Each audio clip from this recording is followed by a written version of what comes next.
Good day, everyone. So today we're going to discuss the dessert. This is the first part of dessert topic.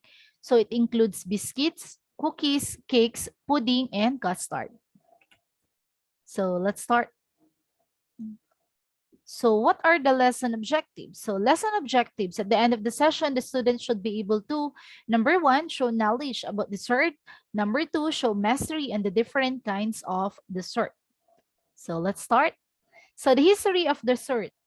So we have different kind of dessert that can be found not only in the Philippines, but also all over the world. So the word dessert is originated from the French word desservir. So ito. So ang ibig sabihin ng desservir is to clear the table. Kasi nagre-refer ito sa fact na ang dessert ay sineserve natin after the table was cleared ng iba't ibang dishes. Kasi 'di ba, bago tayo kumain ng dessert, kakain muna tayo ng ng appetizer, main course. So, after po no ng mga different kinds of dishes na kinain ninyo, at the end, ang kakainin natin ay ang dessert, okay? So, kaya siya tinawag na dessert kasi nga galing siya sa word na desservir. Ang ibig sabihin is to clear the table. Then, way back noon na ang mga tao ay nag-i-enjoy sila sa mga fruits and nuts, then sa mga candied with honey. So, ganun yung kinakain nila na dessert. Then, the dessert are commonly known today kasi talagang masyado siyang popular because of the evolution of technology and the culinary experimentation. Kasi marami na tayong mga techniques, cooking techniques, baking techniques na alam, kaya marami na rin tayong mga dessert na nagagawa. Then, noon, ang mga sweets ay pinapakain po yan sa god in ancient Mesopotamia, in ancient India, and the other ancient civilization. So, pinapakain po talaga yung mga sweets food. Then, noon, ang pinanggagamit nila na pangpatamis ay ang mga dried fruits and honey. Okay? So, yun ang pinaka-first sweetener na ginagamit nila sa buong mundo noon, ang dried fruits and ang honey. Pero, later on, hindi nagtagal ang panahon, lumawak na rin ang paggamit ng sugarcane sa buong mundo. So, yung sugarcane na ang ginagamit nila na pangpatamis para mas ma-develop ang masarap na lasa ng dessert. Okay? So, ang sugarcane, ito, ano nga ba ang sugarcane? So, in Tagalog, ito ay tubo. So, ito ang itsura ng sugarcane. Ayan. So, sa Tagalog, tubo po siya. Sa amin, sa Batangas, marami pong ganyan sa likod ng bahay namin, no? So, ang sugarcane was grown and refined in India before 500 BC or before Christ, no? And kinikrystallize po siya ganito para mas mabilis siyang matransport by AD 500. So, ibig sabihin, nung unang panahon pa lang, nung nauso na yung sugarcane sa sweetener, then ginawa nila, kinrystallize nila para mas mabilis na siyang transport. Okay? Then sugar and sugarcane were traded, then making sugar available to Macedonia by 300 BC and then sa China by AD 600. So, yan, doon nagmula. And then later on, marami na silang nagawa na dessert dahil ang ginagamit na nila na sweetener for dessert ay ang sugar na. Okay? Then next. Let's proceed to the different variety of dessert. So what are the different variety of dessert? So first one is the biscuits. Ang pangkaraniwang biscuits na alam natin sa buong mundo ay yung ganitong biscuits, di ba? The original biscuits. Flat cake siya. But sa Amerika po, ang kanilang biscuits ay ganito. Okay? So the biscuits in the United States is a small quick bread, usually made from flour, salt, butter, or vegetable shortening, and with baking powder na ginagamit nila ang baking powder pangpaalsa. Okay? So, leavening agent, ibig sabihin pangpaalsa doon sa kanilang bread. Okay? So, ito yung first step na ginagawa nila. The first one is they need the dough. Okay? So, ini-need nila, ganyan. Then, next one, after nila i-roll out nila yung dough. Yung dough. Then after that, ikakat nila yung dough with a round cutter. So yan, ganun na yung itsura nila. So tsaka na po siya ibibake. So tandaan, ang biscuits is a kind, in United States is a kind of small quick breads na ang mga ingredients ay ang flour, harina, asin, butter, or gumagamit sila ng vegetable shortening, and ang baking soda pang paalsa. Okay? So this is a kind of American biscuits. Okay, next.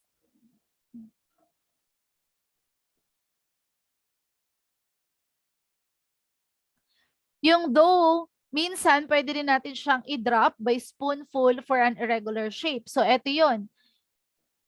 I-drop natin siya dyan sa baking sheet using the spoon. So, pag dito, hindi sakto yung shape niya, no? So, iba-iba yung shape.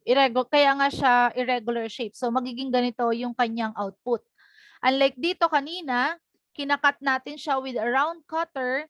So, ganito yung shape niya. Halos pantay-pantay sila. So, dito, sa ginagawa niya na pagda-drop ng dough sa baking sheet, magkakaroon siya ng irregular shape. Okay? So, ang biscuit is a flour-based baked food product. And in most country, biscuits are typically hard. So, yun nga yung sinasabi ko kanina. Typically, most of the time, hard biscuits talaga yung kilala natin sa iba't ibang lugar dito sa buong mundo. Pero sa Amerika, yun nga, ganito yung klase ng kanilang biscuits. Okay? Then, next. The original biscuits was a flat cake that was put back in the oven after being removed from its tin, hence the French name. And ang biscuits ay galing sa French name na bis, ibig sabihin ay twice or dalawang beses. And kit is ibig sabihin cook. Dahil dalawang beses niluluto ang biscuits. So doon po nang galing yung word na yon. Then pwede rin the word biscuits is derived from the Latin word biscottus. Ang ibig sabihin din ay binibake siya ng dalawang beses. Okay? This very hard dry biscuit was the staple so siya ang pangunahing pagkain ng mga sailors and soldiers noong unang century. During the time of Louis the 14th, soldier biscuit were known as stone bread. Okay? So next. What are the types of biscuits? So we have different types of biscuits. So first one, yung kanina, rolled biscuits. When we say rolled biscuits, this is the most popular baking powder leavening quick breads. So it's a kind of quick breads na ang ginagamit natin na pangpaalsa ay ang baking powder. Okay? So during baking niya, yung pinaka-dough ay magra-rise siya or aalsa siya ng halos 2 beses doon sa original height niya. Okay? So then the interior should be light, fluffy, and tender, and the crust a crisp, even a golden brown. So ang color niya dapat ay ganyan. Golden brown po siya. Then, well-prepared biscuits have a flat top and straight side. Horizontal cracks around the sides indicate flackiness. So yung pinakamagandang klase ng rolled biscuits, dapat flat yung top. Ayan. Then, straight lang po ang side. Ito, yan, no, perfect na talaga. Flat yung top. And then, yung pinaka-side niya is straight lang. Okay? Then, next one is the drop biscuit. So, bakit siya tinawag na drop biscuits? Balikan natin yung kanina. Kaya siya tinawag na drop biscuits kasi ganito yung ginagawa sa kanya. Dinadrop po yung pinaka-dough by spoonful. Then, ang mangyayari, irregular size yung magagawa sa kanya.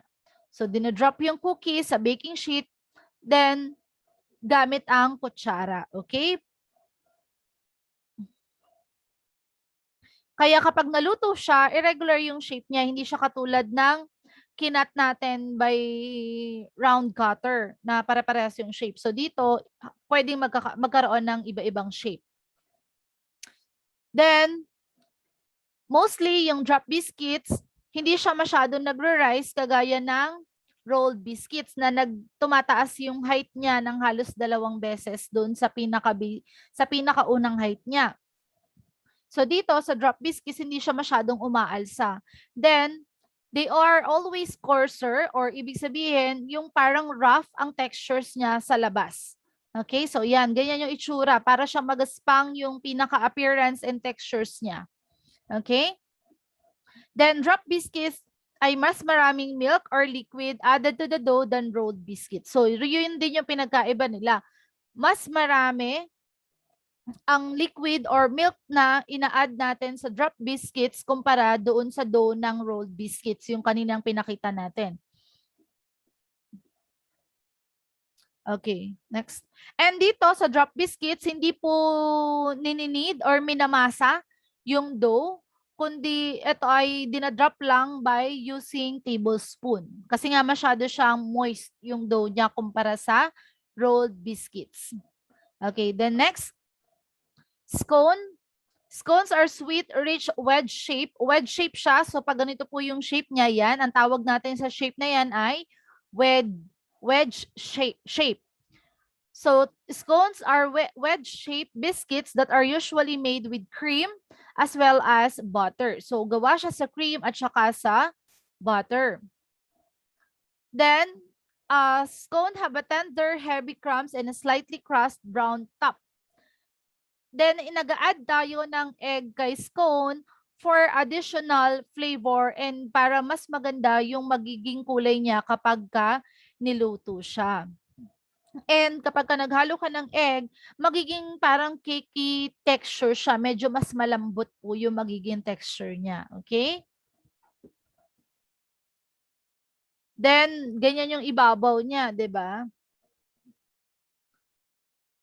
Medyo ma-brown. Okay, next.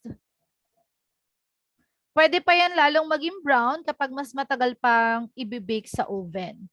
Okay, so we have different kinds of cookies.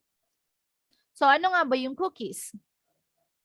So a cookie is a bake or cooked snack or dessert that is typically small, flat, and sweet. So mostly yung cookies nga daw ay maliit lang siya, flat, at saka matamis. And madalas, ito yung mga binabaon ng mga traveler, yung cookies, no? Kasi nga masarap siyang kainin at the same time madali lang dalhin. Kasi nga small lang siya, flat lang siya, and masarap siyang kainin kasi matamis din. So, 'di ba yung sugar nagbibigay din ng energy. So, kaya yung ibang mga traveler madalas binabaon tong cookies. Then, we have different kinds of cookies later on where we're going to discuss what are the different kinds of cookies. And usually, ang cookies ay merong flour, sugar, egg, ayan, flour, sugar, egg, and sometimes merong oil, katulad ng mayroon ding fat or butter. Then, ang mga ingredients niya, pwedeng lagyan ng raisins, pasas, di ba, in Tagalog, oats, pwede rin may chocolate chips, pwede rin naman ding nuts, at marami pang iba't ibang klase na cookies. In most English-speaking countries except sa United States, ang crunchy cookies ay tinatawag nila na biscuits. Ulit ha, mostly sa mga English-speaking countries, pwera lang ang United States, ang crunchy cookies nila ay tinatawag nila na biscuits. Sa United States po kasi, iba ang kanilang tinatawag na biscuits. Di ba nga ang biscuits sa United States ay ito. Balik tayo, pakita natin. Ito, ang American biscuits, di ba? Etong itsura na to. Pero sa ibang English-speaking country, ang crunchy cookies ay tinatawag nila na biscuits. Then, many Canadians also use this term. Pagka naman chewier biscuits, madalas tinatawag nila yon na cookies. Kasi yung cookies, ang isang kategorya niya ay chewy dapat siya. So, we have different kinds of cookies po kasi. Then, even in the United Kingdom, ganun din yung tawag. Kapag chewier biscuits, ang tawag nila ay cookies. And then, some cookies may also be named by their shape. So, yung ibang cookies, tinatawag din, naiiba yung mga pangalan ng cookies, depende sa kanilang ingredients, depende sa kanilang shape. So like for example, this one ay tinawag na date squares or date bars cookies. Kasi nga po, pa-bar siya or pa-square. Okay? So, yun. Then next.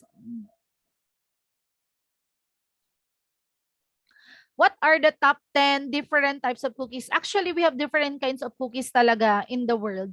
Pero etong sasabihin natin is yung pinaka best cookies lang or yung pinaka top 10 na kilalang cookies. So, first one is, syempre, sino bang hindi nakatikim ng napakasarap na chocolate chips cookies? And they can be soft and chewy or crispy and crunchy. So, sabi ko nga, iba-iba ang textures ng cookies depende sa pagluluto ninyo. Pwedeng crunchy, pwedeng malambot lang, pwede namang medyo chewy. Pag kinain mo, halos dumidikit sa ngipin. So, yun ang isa sa mga favorite ko. Kasi napakasarap. So, this one, kaya siya tinawag na chocolate chip cookies because of the ingredients niya na chocolate chips. Okay? Sabi nga natin kanina, ang pangalan ng cookies ay binabase depende sa kanyang ingredients or sa kanyang shape. So, eto, chocolate chips cookies, tinawag siyang chocolate chips cookies kasi nga, ang kanyang pinaka-ingredients ay ang chocolate chips. Then, next.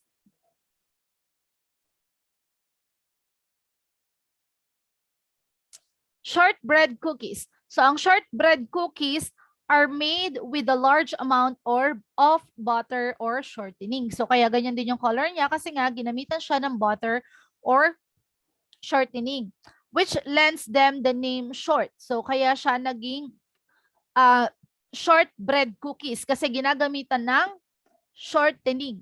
So, yun. Doon ang galing yung word niya kanina. Balikan natin. Chocolate chip cookies kasi nga they use chocolate chip as an ingredients. Then this one naman is shortbread cookies kasi kaya siya shortbread cookies kasi dito sa word na ginagamitan siya ng ingredients na shortening. Okay?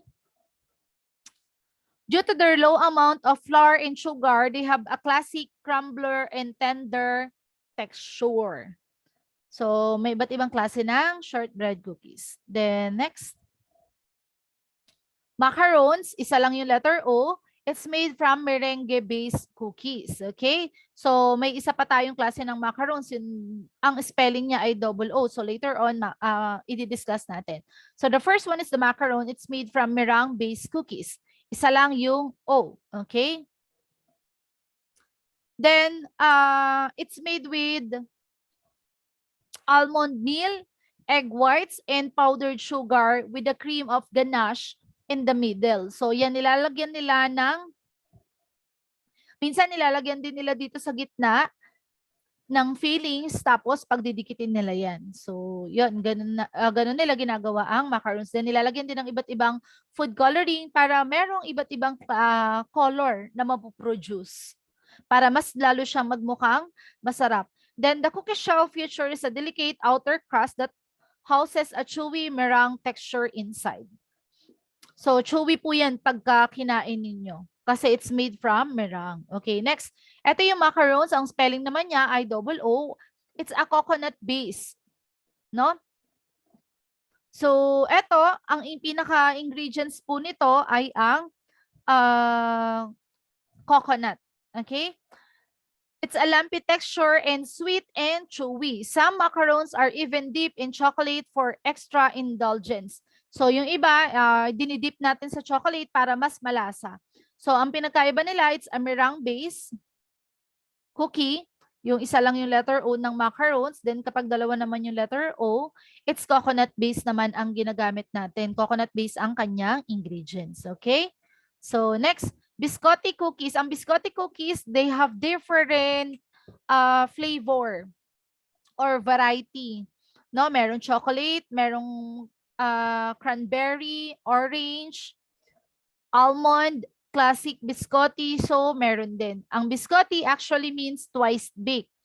Kaya kaya yung naging texture ng biscotti cookies is crunchy, hard yung kanyang texture kasi nga 2 beses po siyang binibake. Okay? Kaya yun ang nag-result ng pagiging hard and crunchy ng kanyang texture.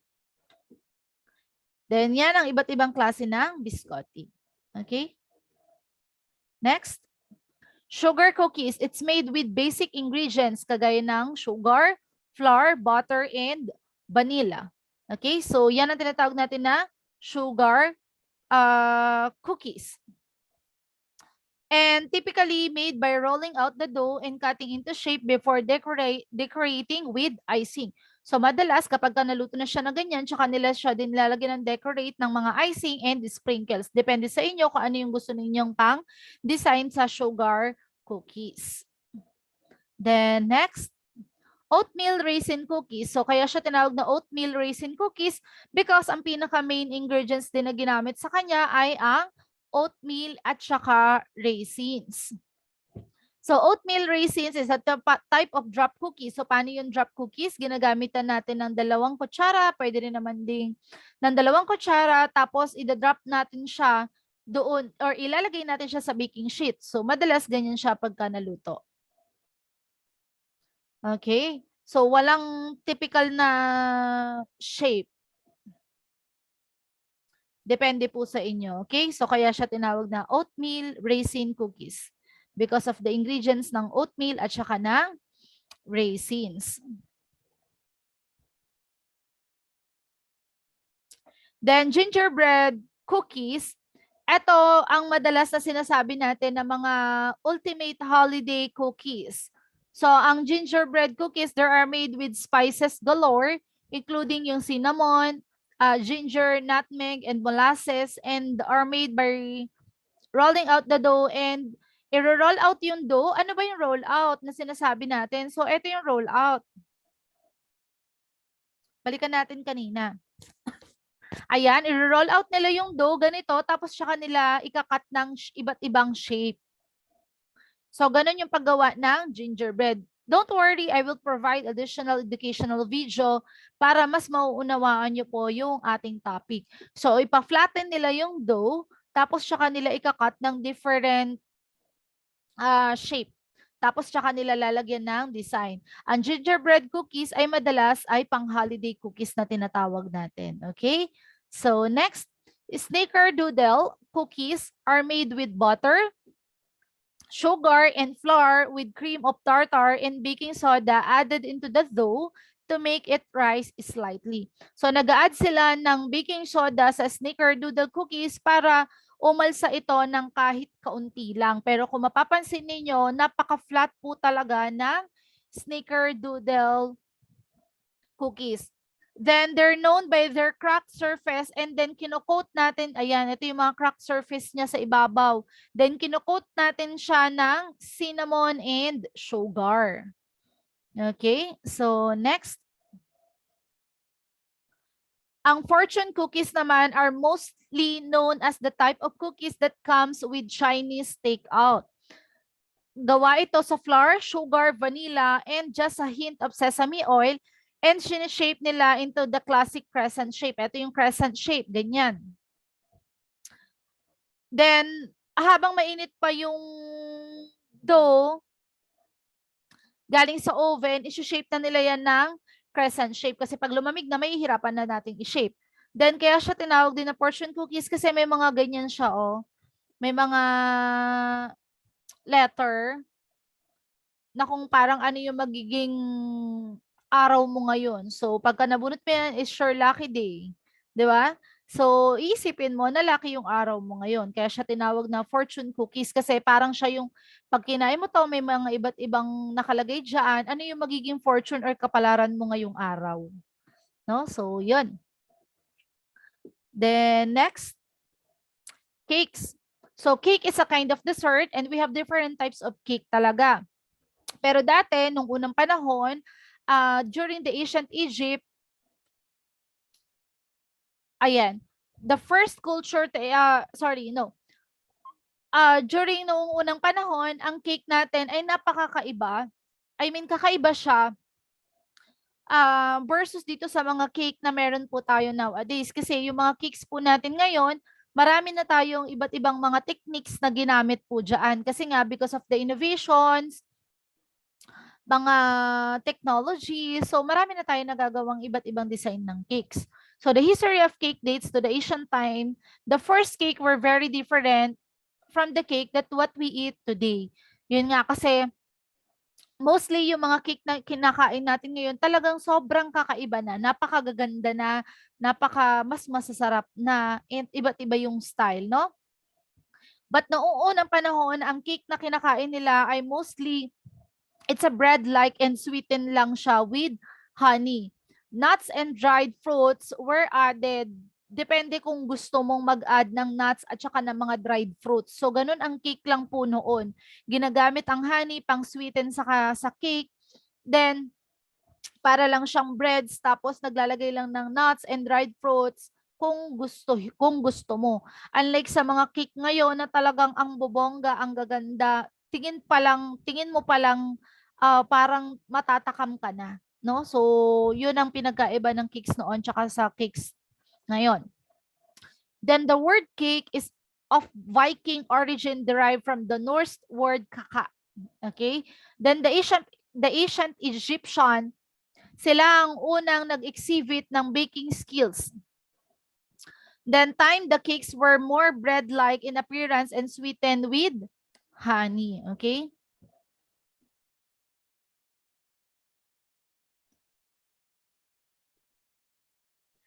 Then next. And actually, sabi nga the first icing were usually avoid composition of the finest available sugar, egg whites, and sometimes flavoring. Then ipo-pour nila yung icing doon sa cake, then yung cake ay i-return naman sa oven ng kahit kaunting minuto. So, ganun dati yung mga cake. Unlike ngayon, na kapag yung cake is tapos na nating lutuin, lalagyan natin ng icing, hindi na natin siya kailangan lutuin ulit. So, dati kasi kapag yung icing, pinapakuluan nila, tapos ibubuhos nila dun sa cake, tapos yung cake ibabalik ulit nila sa oven ng kaunting minuto para ilulutuin ulit. Pero ngayon, ang cake kapag nilagyan na ng icing, hindi naman na kailangan lutuin pa ulit. Okay? So, next, custard and pudding. So, ang custard and pudding madalas nilalagay po natin siya sa pwedeng sa mga pie, no? Pang filling. So, 'yun, pwede rin kainin alone. So, what are the difference between custard and pudding? So, paikliin na lang natin. So, ang custard or ang pudding, typically, ginagamitan natin siya ng milk or cream-based dessert. Then, ang ginagamit natin na thickening agent sa pudding ay starch. Pwedeng cornstarch, pero minsan pwede naman ding flour. Then, yun ang pudding ha. Ginagamitan natin siya ng thickening agent na starch. Pwedeng cornstarch, pwede ring flour. Depende kung anong pwedeng gamitin. Then, ang custard naman, milk or cream-based dessert din siya, pero ang ginagamit na thickening agent ay egg. Kung mapapansin niyo ang custard, eto yon. At ang pudding, parehas siyang ginamitan ng milk or cream base. Pinagkaiba lang nila ay ang thickening agent na ginagamit. Kasi sa pudding, ginagamit natin na thickening agent ay starch or yung Okay. Then, ang custard naman, ang ginagamit natin na thickening agent ay egg. Okay? So, yon. Then, next one. Ayan. So, kung medyo sa mga mamahaling restaurant, meron tayong tinatawag na creme brulee. It's a French vanilla custard. Kasi pwede siyang kainin ng alone. Hindi siya ipinalaman or hindi siya inilagay sa filling sa mga pie. So, pwede siyang kainin alone. Then, next.